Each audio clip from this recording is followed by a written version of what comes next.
আসসালামু আলাইকুম প্রিয় বন্ধুরা, আশা করি সবাই ভালো আছেন। আমি একজন অসহায় ব্যক্তিকে মোটামুটি ১২০০ টাকা সহযোগিতা করব। কিন্তু আপনারা যদি আমাকে সহযোগিতা করেন, তাহলে আমি ওই অসহায় ব্যক্তিকে সহযোগিতা করতে পারবো। কিভাবে করব? আমার ফেসবুকে একটা টার্গেট দিছে যে আমি সামনে ২৫ তারিখের ভিতরে যদি যেকোনো একটা পোস্ট ৫০,০০০ ভিউ তাদেরকে দেখাতে পারি, তাহলে তারা আমাকে $১০ বোনাস দিবে।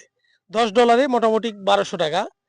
তো আমি যদি সামনে মানে ৫ দিন আছে আর সামনে ২৫ তারিখের ভেতরে একটা পোস্ট যদি আ ৫০K ভিউ আনতে পারি, তাহলে তারা $১০ আমাকে বোনাস দিবে। আর ওই বোনাসের টাকাই কিন্তু আমি একজন অসহায় ব্যক্তিকে দিব।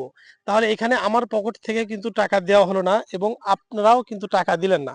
আপনাদের একটা শেয়ারের মাধ্যমে কিন্তু এই টাকাটা অর্জন হতে পারে এবং যতজন আমরা শেয়ার করব বা আমি ভিডিও আপলোড দিব, আমরা সবাই কিন্তু এই ভালো কাজের কিন্তু সওয়াব পাবো ইনশাআল্লাহ।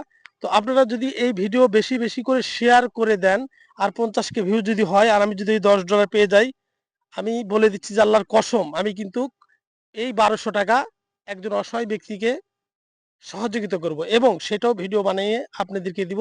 অবশ্যই এই ভিডিওটা যার কাছেই যাবে, আমি প্রত্যেকটা ভিডিও কিন্তু আমার সবাই কিন্তু অনেক শেয়ার করে। আমি কিন্তু এটা পার্সোনালি বলতেছি যে এই ভিডিও যাওয়া মাত্রই আপনাদের কাছে যাওয়া মাত্রই ভিডিওটা শেয়ার করে দিবেন। কারণ একজন অসহায় ব্যক্তিকে আমরা কিন্তু সহযোগিতা করব সবাই মিলে। তো আমরা সবাই মিলে এই ভিডিও কিন্তু অবশ্যই শেয়ার করব। এখানে হিংসা, নিন্দা আমরা কিন্তু কিছুই দেখব না। আমরা ভিডিও যাওয়া মাত্র শেয়ার করব এবং আমরা ৫০K ভিউ আনার পর এই $১০ বোনাস নিয়ে আমরা কিন্তু অবশ্যই ওই লোকটার কাছে পৌঁছায় দিব ১২০০ টাকা। অবশ্যই ওই লোকটা কিন্তু খুবই উপকৃত হবে, আমাদের জন্য দোয়া করবে। আমরা সবাই কিন্তু এই ভালো কাজের অংশীদার হব ইনশাআল্লাহ।